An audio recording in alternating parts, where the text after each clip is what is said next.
Welcome back, guys, to another episode. Today, I'll be talking about scents, and I'm going to answer the question, do fish use these scents in the water to hunt? Stay tuned and enjoy.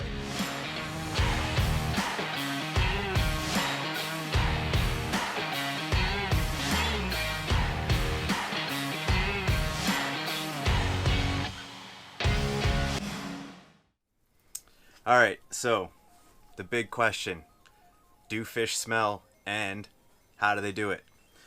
So I did a little bit of research, popped open the computer, and there's a few things that I found. The first one is how do fish smell? They smell using a nostril type hole in front of their eye. It's known as a nair. This is something that I found on a website called anglingtimes.uk, and it says here that these nostrils or nairs are complex structures that are two holes, an inlet and an outlet. So water passes through this nair almost like a gill, and they pick up scents or chemicals in the water. So it also mentions in this article that water moves in, usually a pumping action caused by the fish's breathing, and travels down a folded structure called a rosette where the sensory organs are located. So these sensory organs are where the fish picks up the scents and chemicals in the water and determines what they are and how that affects their behavior. Now that we know that fish can smell and detect things in the water, the question is, what do they detect and what do they specifically use to hunt? And this article here mentions two things, one being amino acids and the other being bile chemicals, excretions from fish, and it also mentions reasons how they might use these to hunt. So first off, the amino acids. This is something that most bait put off, or most prey for most fish. They have these chemicals that they're constantly emitting from their body that fish will pick up through those nairs, through these scents, and they can use these to hunt down that the bait or prey is in a specific area in the water. So very good to know that fish can use these amino acids, which comes off of most bait and prey, to hunt and to track down their food.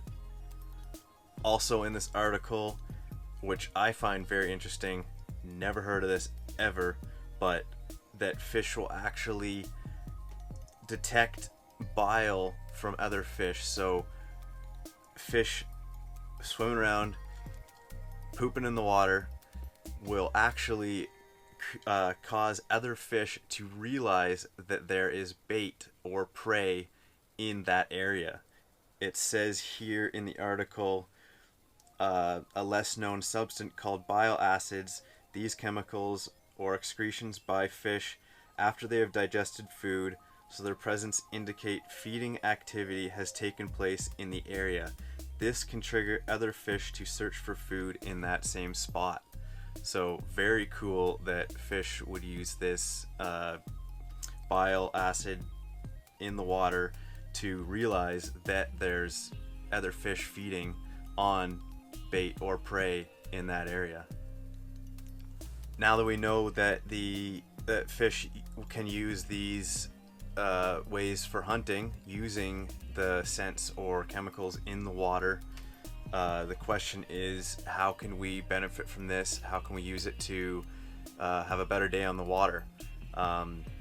A few come to mind, ones that I've kind of put in practice over the years, and that is the use of artificial attractants, and there's a few reasons why I've used them. Now that I have more knowledge on how fish use scents, it'll probably be a bit more confidence behind using them in my fishing.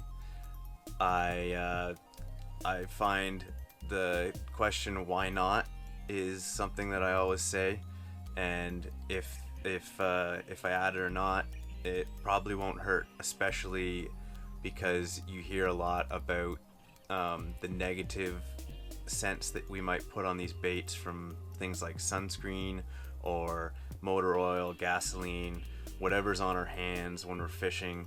We don't want to have these fish picking up the scent, these chemicals in the water as we're fishing. So I've always put a little bit of artificial attractant on my hands, or always put it on baits just to counteract this possibility that we might be putting something negative on the bait before using it for fishing. That's one way.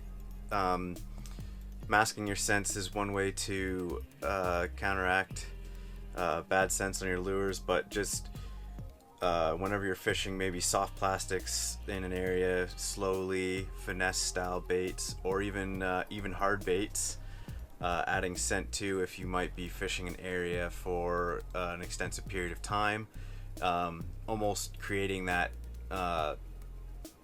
chum almost in that area, that the keying the fish in on possible food or prey in the area. A great artificial attractant, and one that I've been using a few years now, is Liquid Mayhem.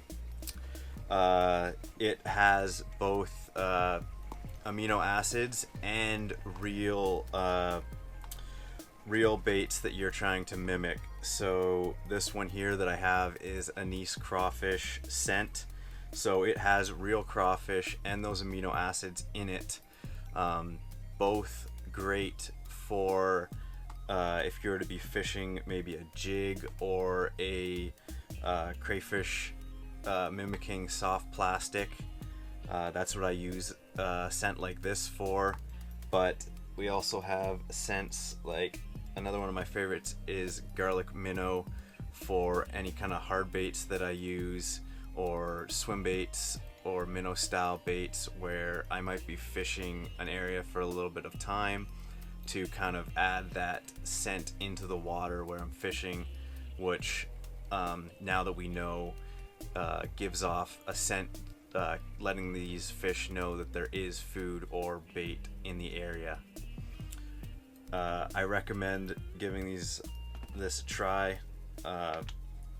One big factor for me is the gel-like quality that it is. It's almost like toothpaste, where you smear it on the bait and it stays on for longer than any other scent that I've used, and continues to disperse as you make cast after cast.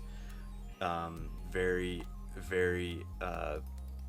beneficial, because you can go through a lot of scent, and a tube like this will last a long time when you don't have to reapply very much. So that is my 2 cents on scents. I hope you enjoyed this video. Go ahead and subscribe and pick up some scent, give them a try, and I hope that it will improve your next day on the water and catch some more fish. Thanks guys, see you in the next video.